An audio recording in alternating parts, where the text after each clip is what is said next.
రాష్ట్రంలో red book పరిపాలన సాగుతున్నది. ఇదే నిదర్శనం.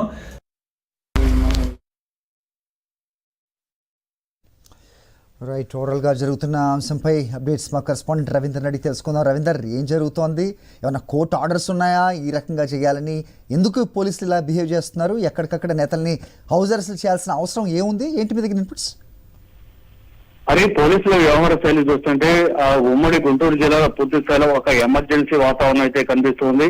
ఆ మేరకు పోలీసుల వ్యవహార శైలి అర్ధరాత్రి నుంచి కూడా కనిపిస్తుంది. వైఎస్ఆర్ కాంగ్రెస్ పార్టీకి సంబంధించినటువంటి నాయకులు, సమన్వయకర్తలు, మాజీ మంత్రులు ఎవరైతే ఉన్నారో వారందరి ఇళ్ల దగ్గర కూడా పోలీసులు అర్ధరాత్రి వెళ్ళి అక్కడి నుంచి ఎవరు కదలటానికి వీళ్ళదంటూ హౌస్ అరెస్ట్ చేస్తున్నట్టు కూడా చెప్తున్నటువంటి పరిస్థితి కనిపిస్తుంది. దీని అంతటి కారణం ఏంటంటే మాచర్లలో సంబంధించి మాజీ ఎమ్మెల్యే పిన్నెల్లి రామకృష్ణారెడ్డితో పాటు ఆయన సోదరుడు పిన్నెల్లి వెంకటరామరెడ్డి ఎదురు కూడా ఈ రోజు మాచర్లలో కోర్టులో లొంగిపోబోతున్నటువంటి పరిస్థితి. సుప్రీంకోర్టు ఆదేశాల మేరకు కోర్టులో లొంగిపోతున్నారు. వాస్తవానికి ఆ గ్రామంలో టీడీపీ వర్గాలకు సంబంధించినటువంటి ఆధిపత్య పోరులో రెండు టీడీపీ వర్గాలు ఒకరు దాడి చేసుకుని హత్యలు చేసుకున్నారు. ఆ జంట హత్యలకు సంబంధించినటువంటి కేసులో వైఎస్ఆర్ కాంగ్రెస్ పార్టీకి సంబంధించినటువంటి మాజీ ఎమ్మెల్యే పిన్నెల్లి రామకృష్ణారెడ్డి మీద ఆయన సోదరుల మీద కేసు పెట్టారు. ఎందుకంటే పల్నాడు ప్రాంతంలో వీరిద్దరు కూడా మంచి ఆధిపత్యం ఉంది. అక్కడ ఎంతో కాలం నుంచి రాజకీయాలు చేస్తున్నారు. వీరికి మంచి ప్రజాబలం ఉంది కాబట్టి వీరిని అడ్డుకునే ప్రయత్నంలో భాగంగానే అక్కడ ఉన్నటువంటి స్థానిక ఎమ్మెల్యే జోలకంటి బ్రహ్మారెడ్డి వీరిద్దరు కూడా ఈ కేసులో ఇప్పించినటువంటి పరిస్థితి. వాస్తవానికి టీడీపీలో ఉన్నటువంటి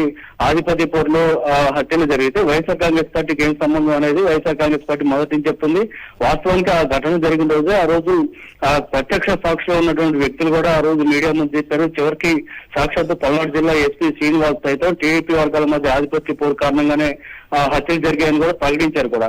అయినప్పటికీ దీని అంతటి కాదని రెడ్ బుక్ రాజ్యాంగంలో భాగంగానే ఇప్పుడు పిన్నెల్లి సోదరుల మీద కేసులు నమోదు చేశారు. సో ఈ కేసు దీనికి సంబంధించి ఈ రోజు లొంగిపోబోతున్న నేపథ్యంలో వైఎస్ఆర్ కాంగ్రెస్ పార్టీకి సంబంధించినటువంటి నాయకులు వెళ్లి పిన్నెల్లి సోదరులను పరామర్శించేందుకు ప్రయత్నం చేస్తున్నారు. కానీ అక్కడ వెళ్ళడానికి వీల్లేదంటే పోలీసులు అర్ధరాత్రి నుంచి నాయకుల ఇళ్ల దగ్గరికి వెళ్లి నోటీసులు ఇవ్వటం, హౌస్ అరెస్ట్ చేయడం లాంటి కార్యక్రమానికి తెగబడుతున్నటువంటి పరిస్థితి కనిపిస్తుంది. ముఖ్యంగా వేమూరి ఇన్ఛార్జి సంబంధించి చూస్తే ఆయన వరకుటి అశోక్ బాబు ఈ రోజు అద్దంకి, ప్రకాశం జిల్లాలో ఉన్నటువంటి అద్దంకి ప్రాంతంలో ఒక ఫంక్షన్ కి వెళ్లాల్సి ఉంది. కానీ ఆయన కూడా ఇంట్లో నుంచి బయటకు రావడానికి వీల్లేదంటూ అడ్డుకున్నటువంటి పరిస్థితి. ఆయన చెప్తూనే ఉన్నారు తన వ్యక్తిగత కార్యక్రమం నిమిత్తం వెళ్తున్నాడు, ముఖ్యమైన నాయకులకు సంబంధించినటువంటి ఫంక్షన్ వెళ్తున్నాడు చెప్పినప్పుడు కూడా ఆయన కూడా ఇంట్లో నుంచి కదలకుండా అడ్డుకున్నటువంటి పరిస్థితి. ఆయన ఉన్నటువంటి గేటెడ్ కమ్యూనిటీ ఏదైతే ఉందో దానికి చుట్టూ ఉన్నటువంటి గేట్లను మూవ్ చేసి అక్కడ పోలీసులు కాపా ఉన్నారు. నర్సపేట సంబంధించి గోపేటి శ్రీనివాస్ రెడ్డి మాజీ ఎమ్మెల్యే, అట్లాగే పల్నాడు జిల్లా అధ్యక్షుడు అయినటువంటి గోపేటి శ్రీనివాస్ రెడ్డి ఇంటి దగ్గర కూడా అర్ధరాత్రి పోలీసులు చేరుకొని నోటీసులు కూడా ఇచ్చినటువంటి పరిస్థితి. ఇంట్లో నుంచి బయటకు రావడానికి వీల్లేదంటూ చెప్పినటువంటి పరిస్థితి. ఇక్కడ అమ్మటి రాంబాబు, విడదల రజని, ఇట్లా అనేక మంది ప్రతి చోట ప్రతి నియోజకవర్గంలో ఉన్నటువంటి వైఎస్ఆర్ కాంగ్రెస్ పార్టీ సమన్వయకర్తల ఇళ్లకు వెళ్లి పోలీసులు నోటీసులు ఇచ్చి ఇంట్లో నుంచి బయటకు రావడానికి వీల్లేదంటూ చెప్తున్నారు. వాస్తవానికి వీరందరూ అక్కడికి వెళ్లి సానుభూతిగానే తెలియజేస్తే ఇది మీడియాలో ఒక హైలైట్ అవుతుంది.